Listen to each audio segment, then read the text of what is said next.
좋은 시간을 주셔서 감사를 드립니다. 우리의 마음에 불타는 열정을 주시고 영혼을 사랑하는 마음 주시고 아무리 세상이 변해도 변하지 않는 하나님의 사랑을 나눌 수 있는 열정을 주셔서 감사합니다. 아멘.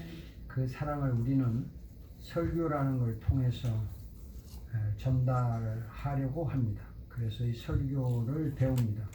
하나님께서 설교를 직접 하시는 분이시니 우리에게 하나님의 성령의 충만함을 주셔서 아멘. 설교를 잘 할 수 있도록 지혜를 허락하여 주옵소서. 아멘. 예수님의 이름으로 기도하옵니다. 아멘. 오늘은 66페이지 시작할 겁니다. 그렇죠? 네.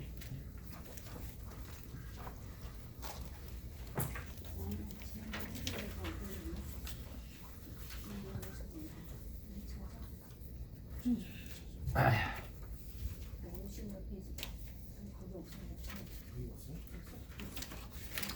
1차적, 2차적, 3차적 이해라는 건데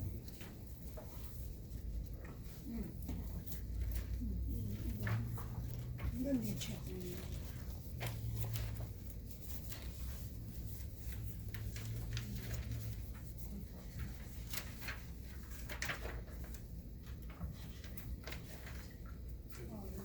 10페이지 패턴 것은 찾았습니까? 1차적, 2차적, 3차적 이해. 자, 이제 충분히 화장실 다녀오셨어요?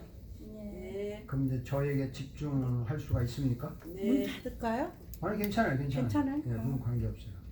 자, 본문을 설교할 때 첫 번째 패러그래프 성화 씨 한번 읽어봅시다. 전가요? 네. 본문을 설교할 때 1차적 방식이 있다. 본문을 있는 그대로 글자 그대로 보고 해석하고 설명하는 것이다. 논문 형식으로 바라보는 것이다. 표면적 이해다. 문자적 이해다. 2차적 방식이 있다. 본문 속에 감추어진 진정한 의미를 바라보는 것이다. 신학, 문학 형식으로 바라보는 것이다. 의미적 해석 이해다. 심층적 이해다. 3차적 방식이 있다.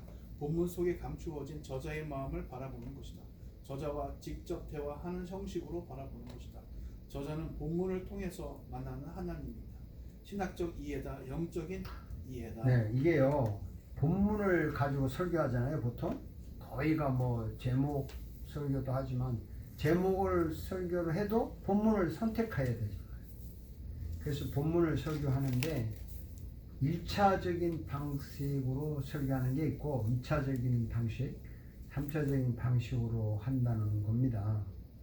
1차적인 방식은 그냥 본문을 보고 글자 그대로 해석하고 설명하는 거예요.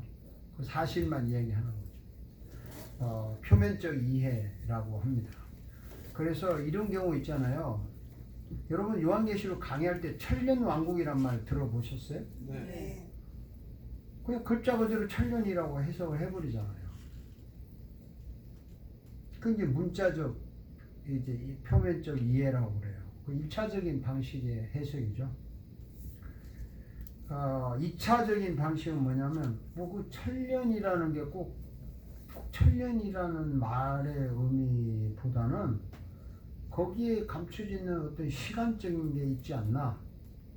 그래서 그것이 얼마나 긴 시간이냐, 얼마나 짧은 시간이냐. 베드로서에 보면 뭐 하루가 천년 같고 뭐 천년이 하루 같고, 주님이 뭐 우리의 세월이 날아가는 화살 같다 뭐 이런 거 보면은 그게 글자 그대로 아닌 그 감추어진 어떤 의미가 있을 것이다 라고 보면서 의미적인 이해나 심층적 이해를 하는 것이 2차적인 방식이에요. 그리고 이제 3차적인 방식은 예를 들어서 천년이라는 것을 뭐 글자 그대로 문자 그대로 뭐 그것 속에 감춰진 의미보다는 그렇게 말한 저자의 의도가 뭐냐, 저자의 마음을 바라보는 거죠. 저자와 직접 대화하는 형식으로 바라보는 것이라는 겁니다. 그래서 이걸 신학적인 이해라고 하고 영적인 이해라고 하는데, 이게 사람들이 영적인 말을 함부로 막 써요. 그 영적이다 그러면 뭐 신학적이지도 않으면서 영적인 이야기만 해요. 제가 지난 수업 시간에 정말 기도를 했느냐 이렇게 물어봤을 때 마리아 씨하고 글로리아 씨가 이제 자기가 그 기도해서 병이 나았다는 얘기를 했어요. 정말 했다는 거죠, 기도를. 그렇죠? 네. 그럼요. 네. 그래서 이제 그 다음 질문을 내가 안 했죠. 이제 그때 하면은 분위기 깰 것 같아서. 자, 오늘 이제 해보는 거예요. 그 후로 세월이 얼마나 흘렀어요?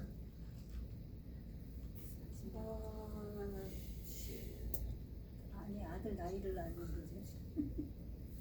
아들 나이. 아들 나이 44년쯤 되네. 44년 전의 이야기네? 네. 네.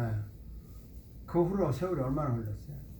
나 19, 15년에 그랬으니까 계산해봐야지. 19, 15년에. 1915? 1915년이면 아니요. 그 뭐죠? 2010. 1990 뭐지? 95년? 1995년. 96년에 이제 아르헨티나로 갔으니까 95년도에 한국에서 95년. 그러니까 뭐 20 몇 년 전이네. 27년 전이네. 45년. 네. 그러면요. 그 후로는 정말 기도 안 해봤어요? 무슨 질문이 그래? 계속하고. 아니 보통 게임 다 기도하지요. 아니 내가 정말 기도해봤냐니까 정말 해봤다고 하면서 그 이야기를 하셨단 말이에요. 네. 두 분이.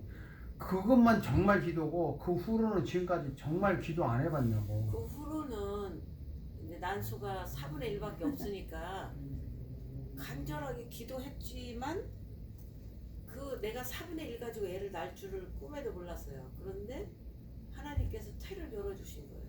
그때 간절하게 기도를 또 했죠. 그 후로는 그 후로는 그렇게 저기한 일은 없지만 그래도 컨티뉴스 지금까지 기도하고 정말 그 후로도 기도한 적이 없어요. 그러면 그냥 컨티뉴. 아, 그런 있지요. 식의 기도를 그런 식의 기도는 저 해봤어요. 세 번째 애 낳을 때까지는 그렇게 했죠. 그럼 세 번째 난 후는 나는 그렇게 절박한 상황이 많이 없어서 그냥 그 제가 질문하는 이유가요. 네. 지금 우리가 간단히 식사 기도도 정말로 하는 거라고 네. 절박하게 하는 거라고요. 그럼 그런데 막 그런 어떤 생명에 관계된 거는 막 절박하게 하고 그 식사 기도는 그냥 하는 거야? 절박하게 안 하는 거야? 조금 덜 절박하게. 퍼센트로 따지자면 그걸 이제 루틴이라고 하죠. 루틴. 네, 그렇지. 습관적, 형식적 기도라고 그러죠. 그 우리가 제가 정말 기도했냐고 물으면 사람들이 벙벙하게 한 대답 이유가 보통 때는 그냥 루틴으로 하는 거야. 그렇지. 들어주면 고맙고 안 들어줘도 말고 뭐 이런 기도하는 거예요. 그리고 그 기도한 다음에 확인도 안 해봐. 기도를 해서 응답을 받아서 병이 나았다든지 뭐 이럴 때는 뭐 그런데 식사 기도하고 먹었는데 정말 밥을 맛있게 잘 먹었다. 그럼 하나님은 그랬냐? 너 진짜 맛있게 먹었냐? 뭐 이런 게 오고 가야 되는데 잊어버리지. 네. 그래서 저나 여러분이나 그냥 연불 기도를 끊임없이 하다가 뭐 심각한 일이 닥치면 그렇죠. 기독교가 지금 연불 종교야. 주일날 예배도 그냥 루틴으로 하는 거야. 그러다가 뭐가 막 자기한테 뭐가 막 생기면 좀 심각하고 아니 우리 하나님이 그 심각할 때만 정말 기도를 원하는 하나님이신가? 캐주얼할 때도 하나님은 우리한테 진지함을 원하지 않아요? 근데 목사님 그 연불 기도는 좀 너무하신 거 아니에요? 맞아. 왜냐면 식사 기도할 때도 정말 간절하게 기도하고 그 우리 친척의 그 당숙이라는 분이 쌀 한 톨도 니네들이 헛되이 해서는 안 된다는 그 말이 늘 생각나거든요. 저는 그 기도할 때마다 진짜로 그 귀한 음식 그리고 그렇죠. 네. 그렇게 해야죠. 정말 그 뭐 식사 한 수를 먹을 때나 뭐 커피 한 잔을 할 때도 저희 교인 중에 한 분이었는데 라스베가스에서 이사를 갔어요. 근데 오랜만에 왔어요. 왔는데 그 병원에 너무 위독한 병이 걸려서 시드사이나의 병원에 입원을 했는데 생명이 왔다 갔다 하는 거예요. 근데 어떻게 기적적으로 이제 살아서 퇴원하는 날 밖에 나와서 그 길가에 이제 커피숍에 커피를 한 잔 같이 마셨는데 커피를 한 잔을 놓고 막 얼마나 감격적으로 기도를 하는지 커피를 먹을 줄 몰랐다는 거야. 병원에서 죽는 줄 알았대. 세상이 이렇게 아름답게 보이냐고. 그 짧은 기도지만 하나님은 그런 걸 원하죠. 제가 연불이라고 한 것은 기분이 나쁘겠지만 아니 목사님. 사람들이 연불식으로 그냥 목탁 두드리잖아요. 아무 생각 없이 그냥 형식적으로 아는 말 줄줄줄줄줄 내려놓고 이 음식 주셔서 감사합니다. 하나님 찬양합니다. 할렐루야 아멘. 그러고 끝나. 그리고 이런 기도 들어보셨어요? 그 asking prayer, listening prayer, 듣는 기도라는 말 들어보셨어요? 그 내가 하나님께 에스킹을 해. 그 다음에 들어야 되잖아. 근데 나가. 그거는 연불이야. 기분 나쁠 거 없어요. 나는 실컷 이야기 해놓고 그냥 가버리는 거야. 하나님이 뭐라고 말하는지 듣지도 않아.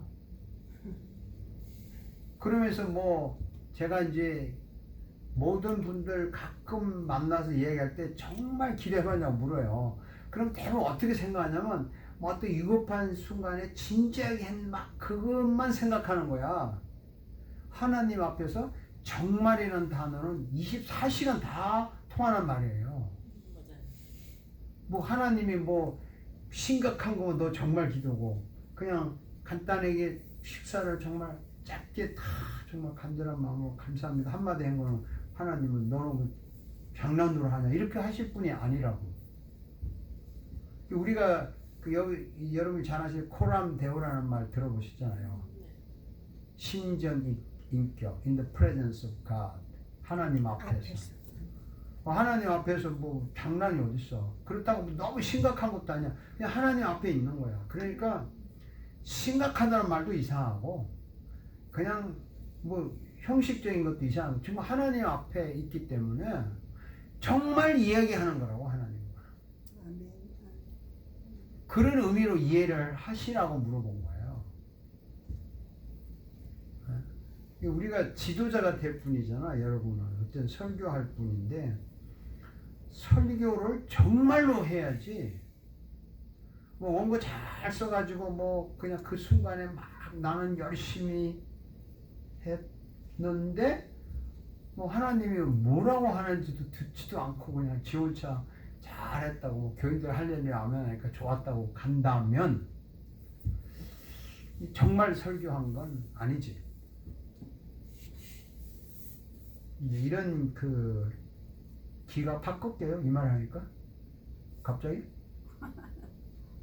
뭐가 기가 꺾이냐고. 아니에요. 주로 감사기도를 많이 해요 저는. 그렇지 감사기도 우리가 할 게 감사기도밖에 없어 사실은. 뭐 할 거 뭐 있어 뭐 자꾸 달라고 알아서 주더라고 뭘 달라고 그래. 정말 화장실 갔다 나올 때도 너무 감사하고. 제일 감사하지. 네, 너무 네. 감사하고. 변비 있는 사람들은 화장실 갔다 올 때 그 변을 시원하게 보면 그 이상 감사한 거 없죠. 이제 제가 말하는 이유는 성경을 1차적으로 보고 2차적으로 보고 3차적으로 보는 방법을 다 써야 되는데 기도도요 그냥 형식적으로 말만 하는 기도가 아니라 하나님과 정말 주고받는 이야기가 있다는 거예요. 주고받는 이야기. 예를 들어보자. 그 다음에 이제 소연 씨 읽어봐요. 보여요? 예를 들어보자. 그래요? 예를 들어보자. 네. 선악과를 따먹었을 때 먹는 날에는 반드시 죽으리라. 이렇게 말씀에 대하여 생각해 보자. 1차적 방식은 그날 죽어야 한다. 표면적 문자적 이해다. 그런데 그날 죽지 않았다. 2차적 방식은 그날 죽은 것이 아니라 언젠가 죽을 운명이다. 좀 더 깊이 연구하면 육체의 죽음, 하나님과 관계의 끊어짐, 영원한 저주를 포함하여 죽는 것이다. 이것을 본문 자체에서 직접 발견하기 힘들고 성경 전체를 통해서 발견한 것이다. 의미적 심층적 이해다. 대부분 여기까지를 어느 정도 영적인 해석이라고 한다. 3차적 방식은 죽음을 통한 하나님의 구원을 이루기 위해 그리스도가 죽은 것이다. 그리스도의 죽음을 통해 죄, 심판, 은혜, 사랑, 영생 등을 주시는 하나님의 마음을 꿰뚫어 보는 것이다. 이것은 신학적, 영적 이해다. 네. 읽으면서도 쉽게 이해가 되는 부분일 거예요. 아담과 이거가 따먹었을 때 너희가 반드시 죽으리라는데 그날 따먹었어. 네. 안 죽었잖아. 그럼 그게 문자적으로 해석할 수가 없지. 그날 죽어야 되잖아. 그 성경 어떻게 문자적으로만 해석을 하냐고. 글자적으로 해석할 수 있냐고요. 여러분 어떻게 생각해요? 그래서 뭐 요한계시록을 문자적으로만 자꾸 해석을 할 수 있냐고. 14만 4천 문자적으로, 천년 문자적으로, 666 문자적으로 해석할 수 있냐고. 그날에 죽으리는데 그는 안 죽었잖아요. 그 2차적인 방법은 언젠가는 죽었는데 뭐 하나님과의 관계가 끊어진 것도 죽은 거고, 그건 물리적인 죽음이라고 하죠. 피지컬 데스라고 하죠. 그 다음에 이제 그 영적인 죽음은 하나님과 이렇게 관계가 끊어지고, 육체의 죽음, 그 다음에 영원한 저주, 하나님과 영원히 관계가 끊어진 지옥에 가는 죽음을 영원한 저주라고 그러잖아요. 이렇게 육체적인, 영적인, 영원한 죽음을 또 얘기할 수 있는 거예요. 2차적인 방식으로 보면. 너는 그날 먹는 날에는 죽으리라니 말 하나 해석을 한다면, 또 3차적인 거는 이 죽음을 통해서 죽는다. 그럼 죽음을 통해서 예수가 죽었다는 것까지 올라가야 되는 거예요. 그분의 죽음을 통해서 영생, 사랑, 하나님이 말씀하시는 의도가, 저자가 하나님이잖아요. 하나님의 의도가 뭐냐? 너 먹는 날에 반드시 죽으리라고 한 그 글자 속에 하나님의 의도가 뭐냐? 이런까지 알아보니까 예수 그리스도의 죽음을 여기다가 이야기하시는구나 라고 꿰뚫어 보는 것이 신학적 영적인 이해라고 하는 겁니다. 이해가 되시는 것 같죠? 네. 네. 자, 그 다음에 마리아 씨 읽어봐요. 또 하나 예를 들어본다. 또 하나의 예를 들어본다. 모세를 믿었더라면 또 나를 믿었으리니 이는 그가 내게 대하여 기록하였음이라 라고 예수님이 유대인들에게 말씀하셨다. 1차적 방식은 모세라는 인물을 알고 믿으면 예수를 알게 되고 믿게 된다. 2차적 방식은 모세가 말한 모든 것, 율법 계명을 알고 있으면 믿으면 예수를 알게 되고 믿게 된다. 3차적 방식은 모세가 말한 모든 것과 구약을 알고 믿게 되면 예수를 알게 되고 믿게 된다. 그 연장선에서 신구약 성경을 알고 믿으면 예수를 알게 되고 믿게 되는 것이다. 자, 이게 좀 뜻이다. 이게 복잡하게 설명을 했지만 요한복음에 보면 예수님이 말해요. 너희가 모세를 믿었더라면 나를 믿었을 것이다. 이 말을 하잖아요. 그런데 여러분 보세요. 저를 보세요. 모세가 예수님 태어나기 얼마 전 사람이에요? 대강? 4천. 예수님 태어나기 전.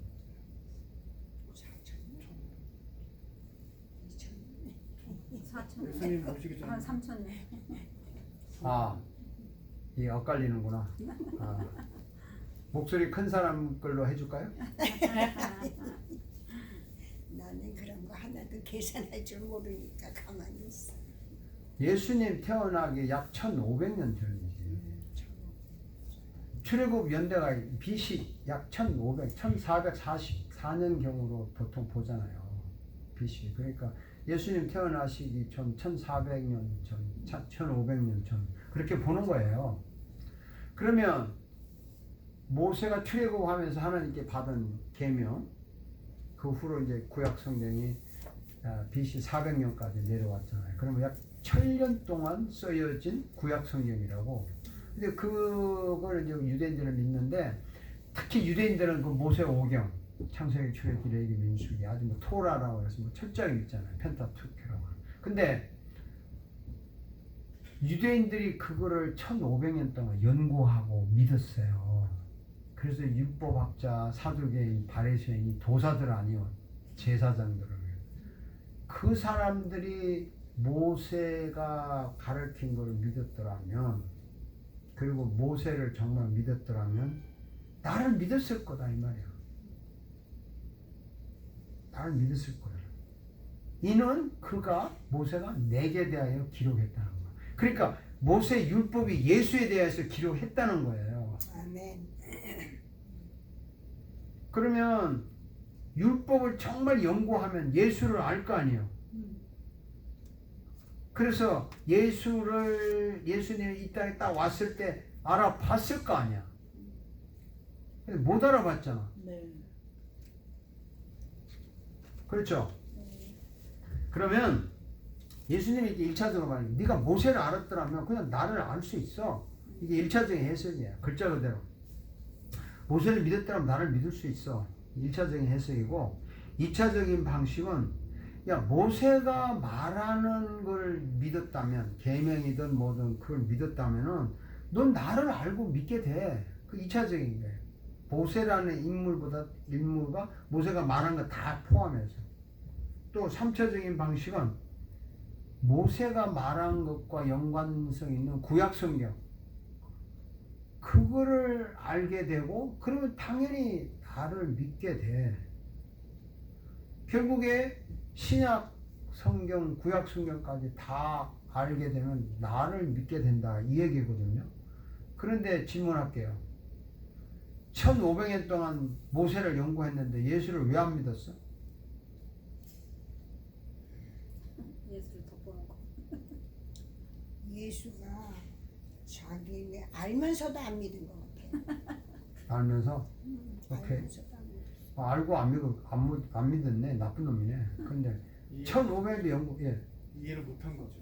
이해를 못했죠. 네, 모세가 쓴 이야기에 대해서 예. 의미를 못 깨달은. 한 1500년도 연구했는데 이해를 못해. 거기에 뭐 탈무드 나오고 미드라시 나오고 뭐 거기에 시행 사항까지 다 만들었는데 이해를 못했다는 거야. 그건 아니고. 여러분 이거 알면서도 안 믿었어. 깊이 생각해야 돼요. 여러분 지도자 될 사람이야, 목회자, 설교할 사람이야. 이런 거 파악 못하고 그냥 설교하려고 하지를 말라고 교회 다 말아먹어요. 정말 그러는 거 아니라고. 모세를 1500 연구한 실학자잖아 이 사람들. 학자들이라고. 박사학위 가진 사람들이라고. 전문가들이라고. 이걸로 평생 먹고 산 사람들이라고. 그런데 예수를 왜 몰라봐야 돼?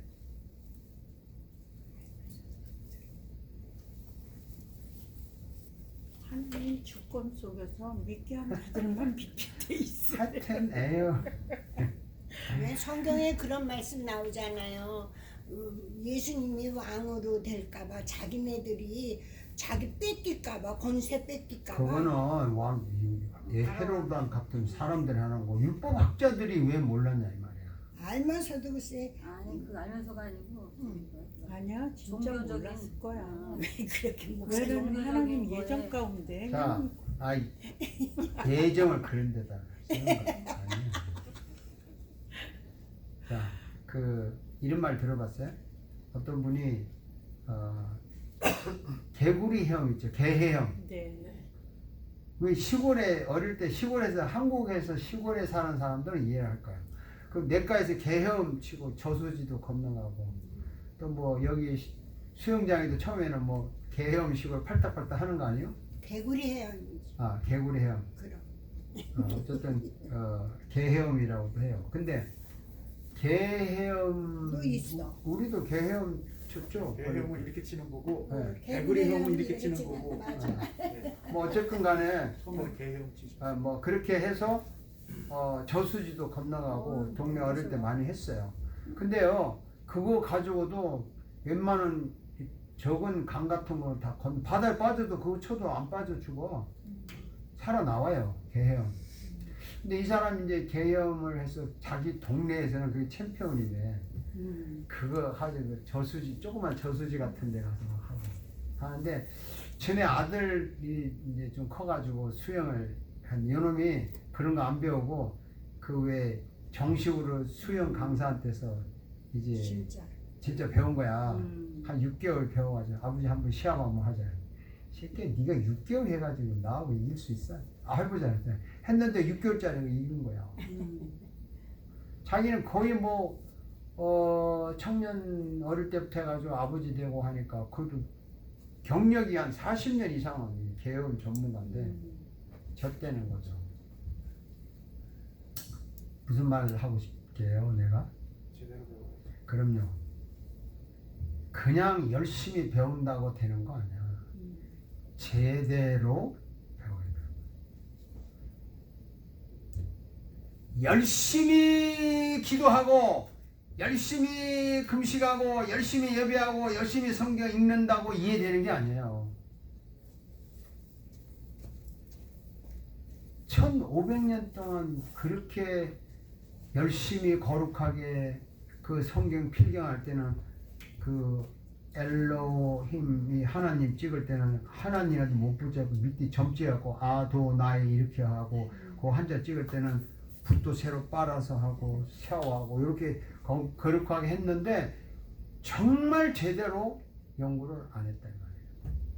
그러니까 예수가 오니까 몰라보는 거죠. 책 100번 읽으면 뭐해? 성경 100독 했대. 참 잘했지. 안 한 거보다 훌륭하죠. 제대로 읽어야지 한 번을 읽어도. 그 자꾸 열심히 한 걸로 개헤엄, 개구리 헤엄 친 걸로 계속 수영 이야기를 하는 거야 사람들이. 그 우리 뭐 저나 여러분이나 나이가 이제 젊잖아요. 우리가 많아봤자 이제 60밖에 안 됐잖아. 그렇죠?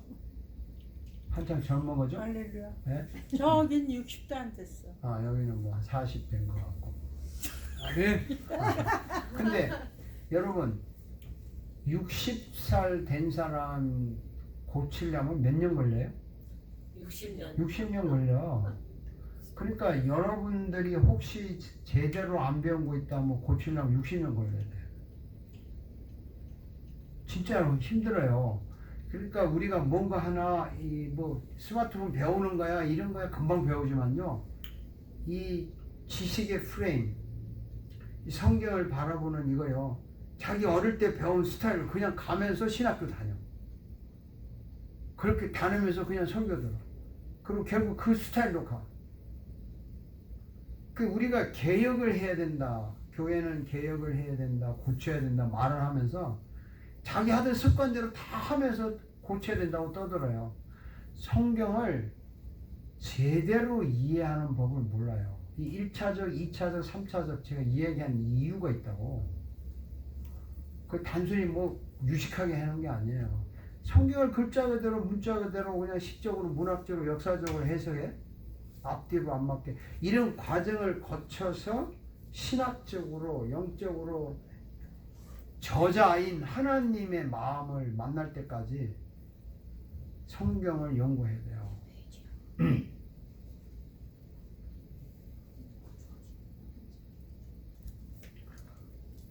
갑자기 왜 감동이 와요? 아니면 심각해요?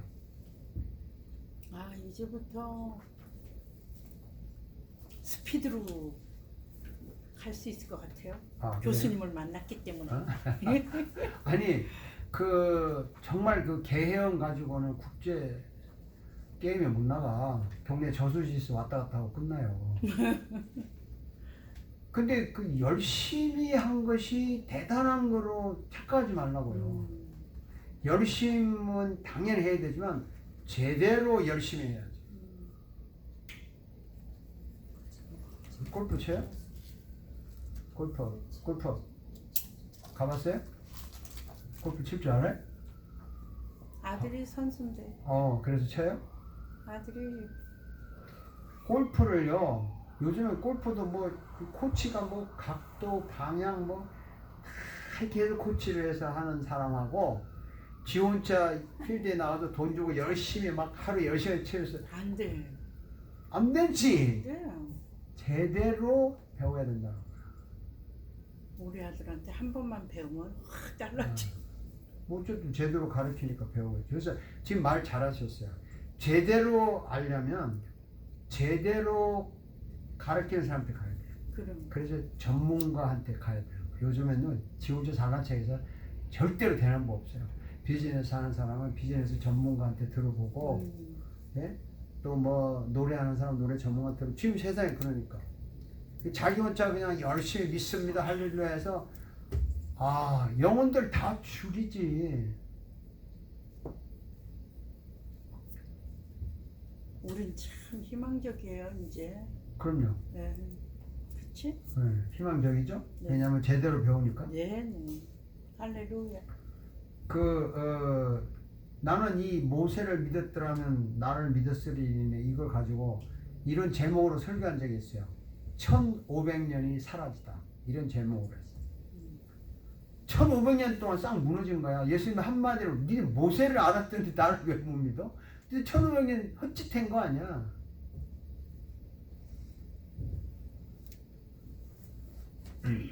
이 제대로 안다는 말이 이제 유식한 말하면 바른 방법이라는 거죠.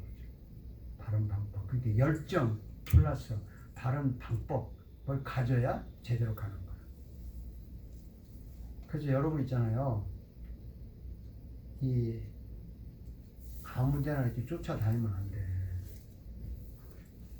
제대로 된 사람한테 쫓아다니고 제대로 된 사람한테 조언을 들어야 돼요. 근데 이제 제대로 된 사람이 누군지 어떻게 아냐고. 그 모르니까 이제 이런 사람한테 지한테 친절하고 상냥하면 제대로 된 줄 알고 그냥 가.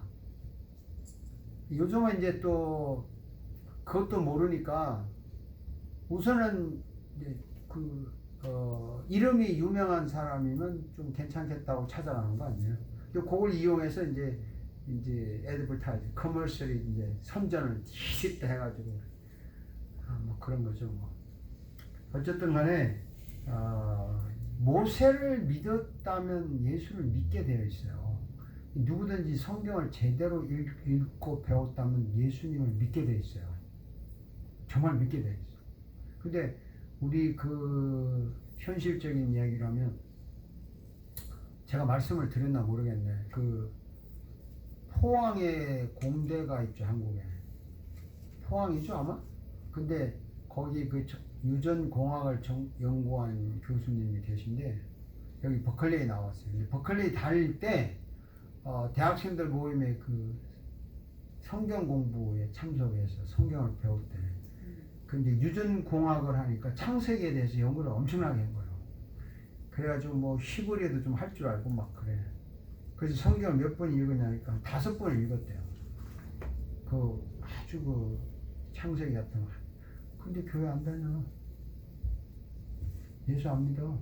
이제 자기 부인이 믿어서 이제 교회 나오면 이제 가족이 여기 있으니까 그 교수하다가 방학 때 나오면 부인이 교회 나오니까 이제 따라 나와.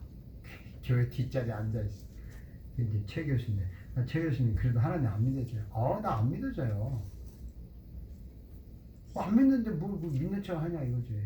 너무 솔직해.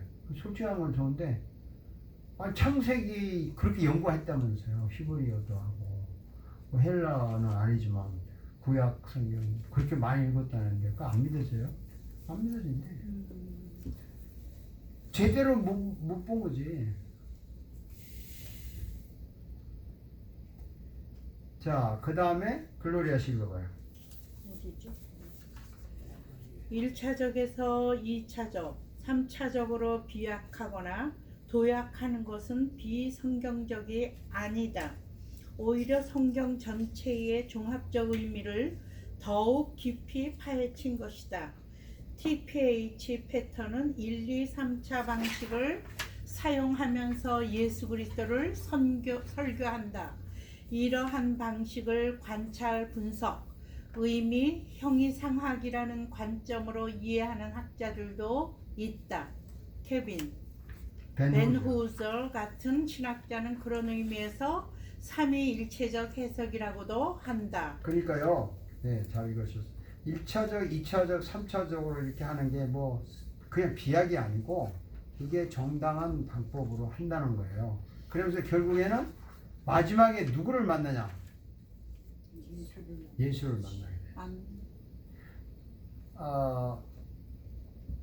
책을 읽을 때 가장 그 책을 잘 읽었다고 말할 때는 그 책을 기록한 저자의 마음을 알았다는 사람이 잘 읽었다는 건데 요즘은 그 인기가 없어요.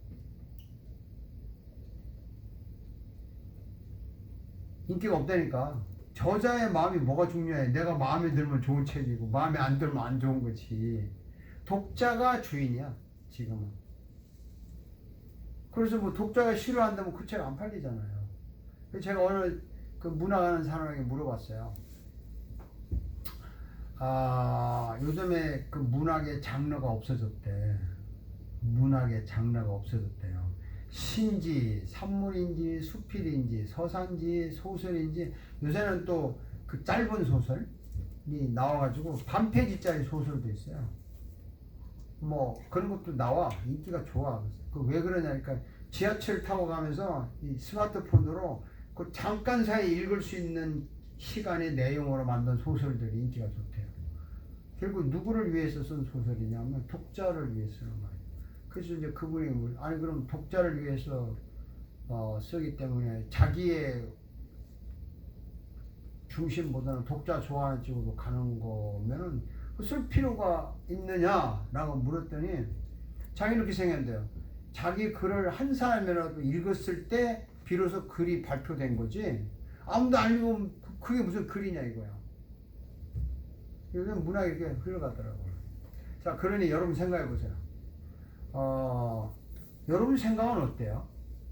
성경을 읽을 때 내가 감동을 안 받으면 하나님이 뭘 썼든지 관계가 없는 거죠.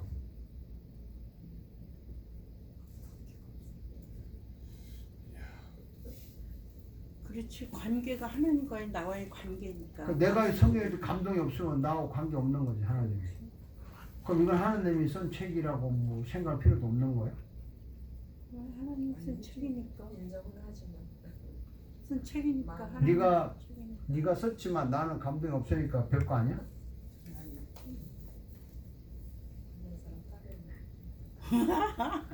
우리가요 이 위대하신 하나님의 말씀 성경 제가 지난번에 했잖아요. 모든 학문, 철학, 뭐 과학, 경제학, 이런 정치학 이거를 클래시파이 하는 게 철학이고 철학이 가장 높은 학문인데 철학이 제대로 하는지 안 하는지 감독하는 학문이 신학이고 그렇죠? 기억나요? 잊어버렸구나. 잊어버려야 또 내가 써먹지. 근데 그 신학에서 쓰는 텍스트가 뭐예요? 성경이잖아. 이 성경이 얼마나 위대한 책이라는 거 이런 식으로 설명도 해줄 줄 알아야 돼요. 그냥 이게 하나님의 말씀이다. 불신자 보고 하나님의 말씀이다. 그거 안 먹혀. 무슨 설명하는 거야. 너 대학교 다녔지? 과학, 정치학, 경제학, 의학, 교육과 이렇게 분리하지. 과목을 다르지. 그래. 이거 누가 분리하는 줄 알아? 이거 철학이 하는 거야. 그래서 철학이 위대한 거야. 철학은 교통정리하는 거야. 모든 학문에. 그럼 다 공감을 해요. 불신자, 쌍방 불신자한테 이야기하는 거야. 그래서 철학이 위대한 거고 요즘에 박사학위는 다 PhD 붙이는 거야. 그래서 웬만하면. 그러냐? 그렇다 이거지. 근데 이 철학이 제대로 하는지 어떻게 알아? 실수도 할 수 있잖아. 그래서 그걸 감독하는 학문이 하나 있어. 뭔지 알아? 모르지. 그게 신학이야. 야. 그래서 신학 하는 거야. 그러냐? 이러지 그 사람들이. 신학을 지지하다 뭐 그런 게 있냐 이러는 거죠. 근데 너 신학에서 사용하는 텍스트가 뭔지 아냐? 또 의학 공부하면 의학에서는 텍스트 있잖아. 마리아 씨. 마리아 씨. 네, 졸려요? 좀 졸렸어요. 어? 좀 졸렸어요. 내가 이런 말 하면 졸게 돼 있어. 간호사 공부할 때 텍스트가 있었어요? 없었어요? 있었죠. 있었죠? 네. 뭐 어떤 텍스트를 썼는지 모르지만 어쨌든 유명한 걸 썼겠지. 이 신학을 공부하는데도 텍스트가 있다고. 그러면 그 텍스트가 뭐냐 하면 바이블이야.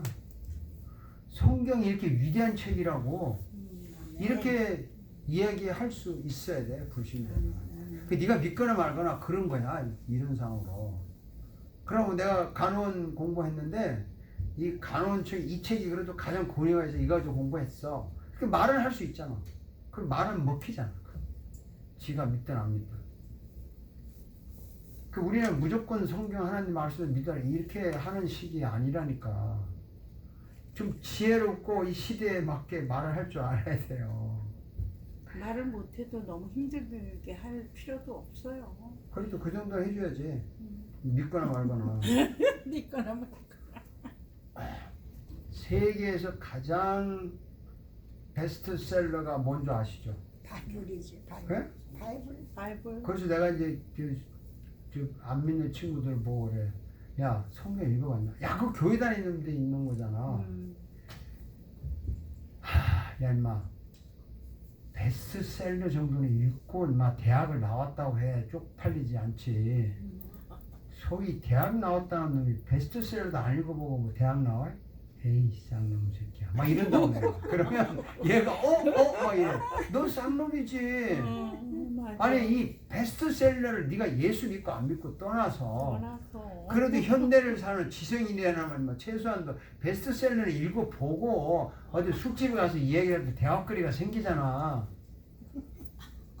어? 목사님 앞에서 꼼짝 못하겠네.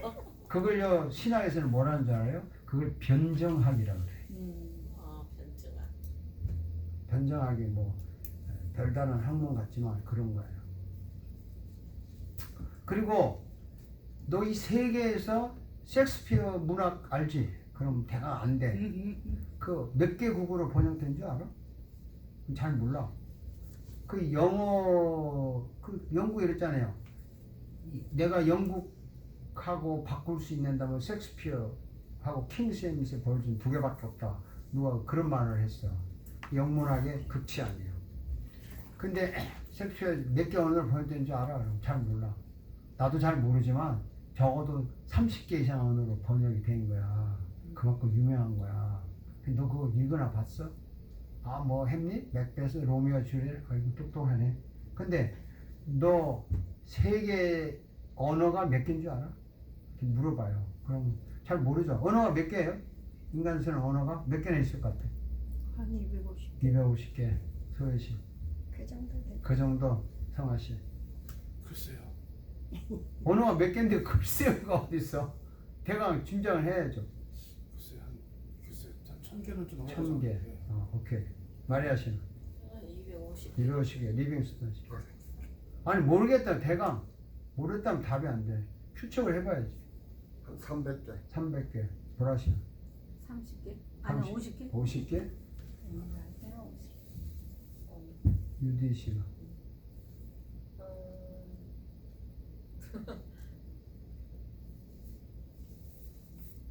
때려 맞춰? 아니 그냥 틀려도 좋아. 대강 추측을 하는 거야. 세계 언어가 몇 개나 될까? 1000이 제일 많네. 그죠? 그 말 하려고 머리 스타일 바꿔서 왔구나. 유디 씨. 자그마치 6000개가 돼요. 약. 그게 성서 번역학회에서 발표한 거예요.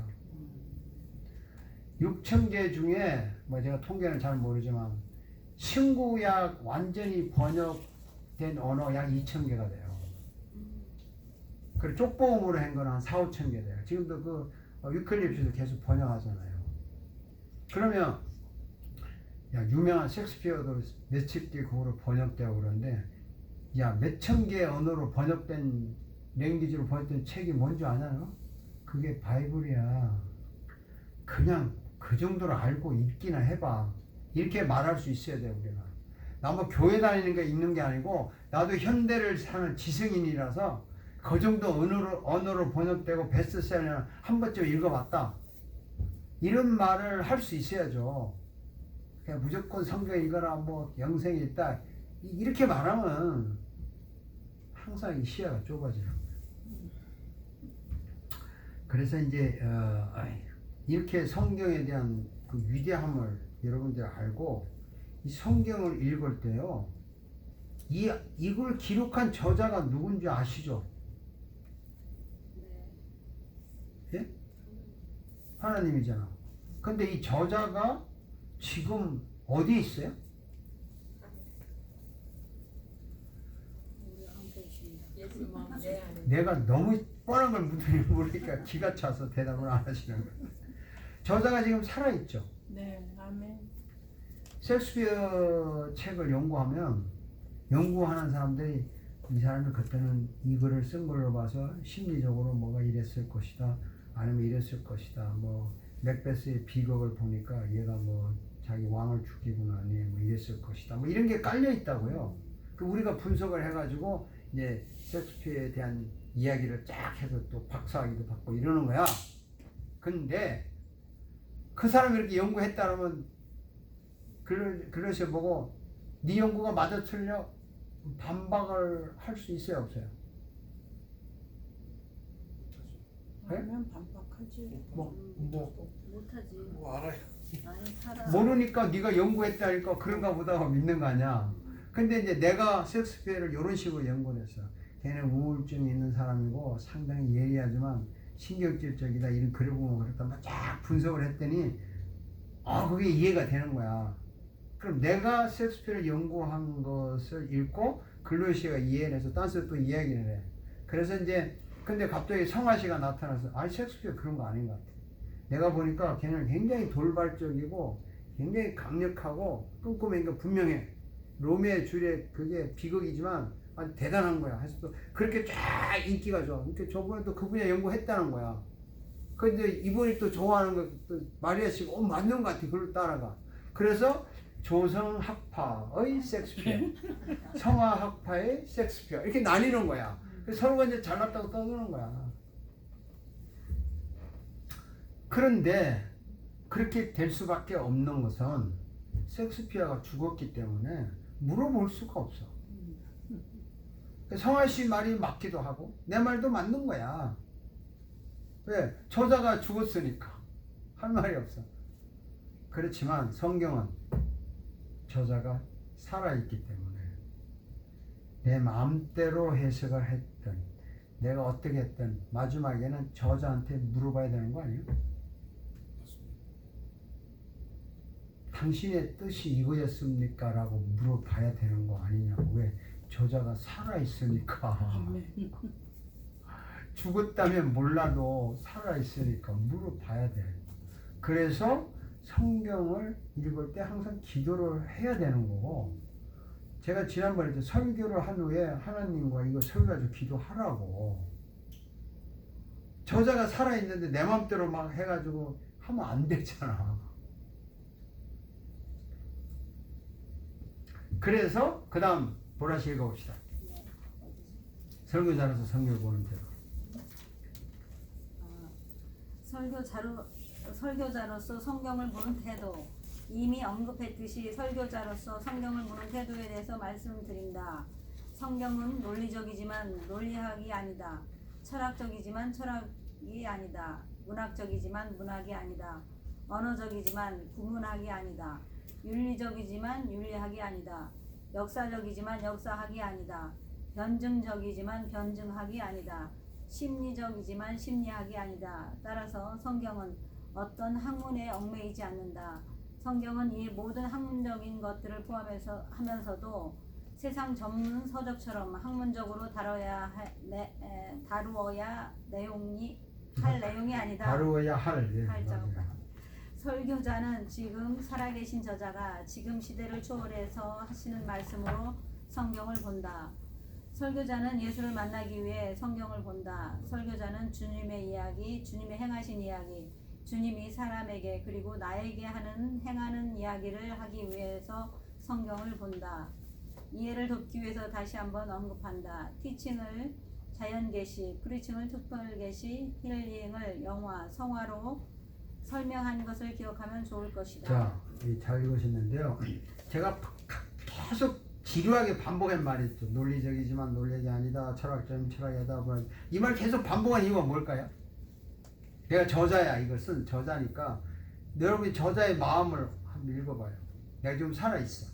그러니까 이게 왜 이렇게 반복을 했을까요? 세상 학문에 비교되는 것이 아니다. 세상을 비교도 아니다라고 하는 것이 나의 마음이었다. 이거죠. 또 뭐 그냥 서장 학문에 비교할 거 아니다 이렇게 말하면 되지. 철학적이지만 철학이 아니다. 문학적은 언어적은 구문, 윤리적은 윤리가 아니다. 뭐 왜 이렇게 반복을 했을까? 쓰신 아니라고 분의 하지만 의중대로 전체적이야. 이것을 이해하고 쫓아가야 되는 그런 의무가 있는 거죠. 살아 계시기 때문에. 내가 저자야. 지금 이 책을 내가 썼어요. 이 교재를. 그러니까 여러분이 저의 마음을 어떻게 읽어? 왜 이렇게 반복했을까? 강조. 오케이. 또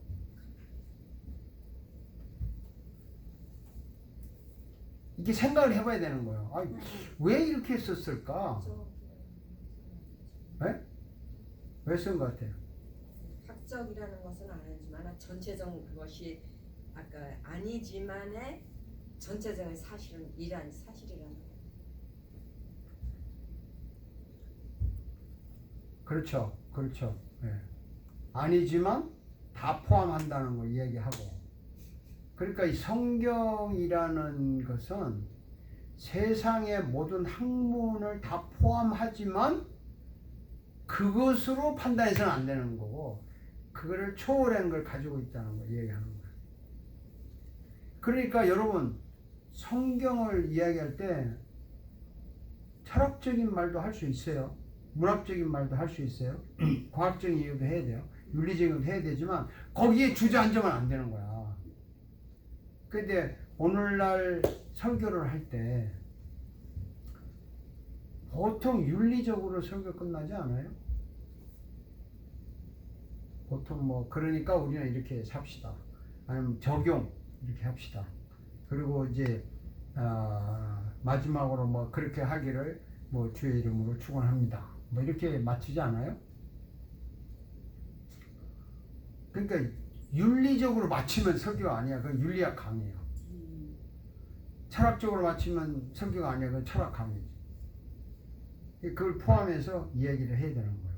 근데 그 결국에 뭐냐면 저자가 지금 나한테 말하는 거야. 그리고 지금 이 시대에 말하는 거야. 저자 주님이. 그래서 설교자는 예수를 만나기 위해서 성경을 보는 거고 저자가 살아있으니까 설교자는 주님의 이야기, 주님이 행하신 이야기, 주님이 사람에게 그리고 나에게 행하는 하나님 이야기를 하기 위해 성경을 본다. 제 말은 이해는 했을 거예요, 여러분. 이해는 충분히 하셨다고 봐요. 자, 5번간 쉴까요? 네.